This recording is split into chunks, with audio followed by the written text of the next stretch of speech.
ভিডিওটা শুরু করার আগে তা বলে নিই, আপনারা যে যেখানে আছেন সাবধানে থাকবেন, সতর্ক থাকবেন আর প্রতিদিন চাকরির ভিডিও পেতে চ্যানেলটা সাবস্ক্রাইব করে পাশে থাকা নোটিফিকেশন বাটনটা ক্লিক করে রাখবেন। আজকে আমরা কথা বলবো হচ্ছে বাংলাদেশ পুলিশ নিয়ে। তারা এসআর একটা জব সার্কুলার পাবলিক করছে। আজকে আমরা সেখানে কথা বলবো। এটা হচ্ছে তাদের অফিসিয়াল বিজ্ঞপ্তির ভিডিও ডিসক্রিপশন। আমি একটা লিঙ্ক দিয়ে দেবো, এটা ক্লিক করে ডিটেলসটা আপনারা এখানে পেয়ে যাবেন। এখানে আসলে ফার্স্টেই দেখবেন যে বাংলাদেশ পুলিশের ক্যাডেট সাব ইন্সপেক্টর নিরস্ত্র পদে নিয়োগ বিজ্ঞপ্তি 2024।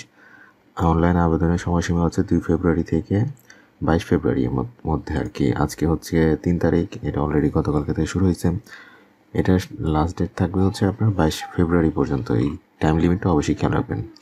এখানে আসলে ডিটেলসটা এখানে পাবেন, আপনারা ভালো করে পড়বেন। আমি জাস্ট বেসিকটা আপনাকে বলে দিচ্ছি যে আপনার এখানে বয়সের ক্ষেত্রে হচ্ছে 19 থেকে 27 বছরের মধ্যে, আর সর্বোচ্চ 32 হচ্ছে বীর মুক্তিযোদ্ধাদের ক্ষেত্রে। শিক্ষাগত যোগ্যতা লাগবে হচ্ছে আপনার স্নাতক ডিগ্রি, আর এখানে কম্পিউটার দক্ষতা অবশ্যই লাগবে, এবং এখানে নারী পুরুষ দুজনেই অ্যাপ্লাই করতে পারবেন। বাট বৈবাহিক অবস্থা অবশ্যই অবিবাহিত হতে হবে। তালাকপ্রাপ্ত বা তালাকপ্রাপ্তা গ্রহণযোগ্য নয়।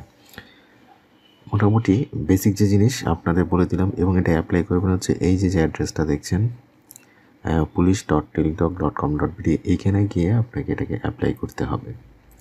এবং এই 2 ফেব্রুয়ারির মধ্যে অবশ্যই এই জিনিসগুলো খেয়াল রাখবেন। সমস্যা হলে ভিডিও নিচে কমেন্ট করবেন, দেন আমি ওই বিষয়টা নিয়ে কথা বলে দিব। তাহলে আজকে এই পর্যন্তই, ভালো থাকবেন, আল্লাহ হাফেজ।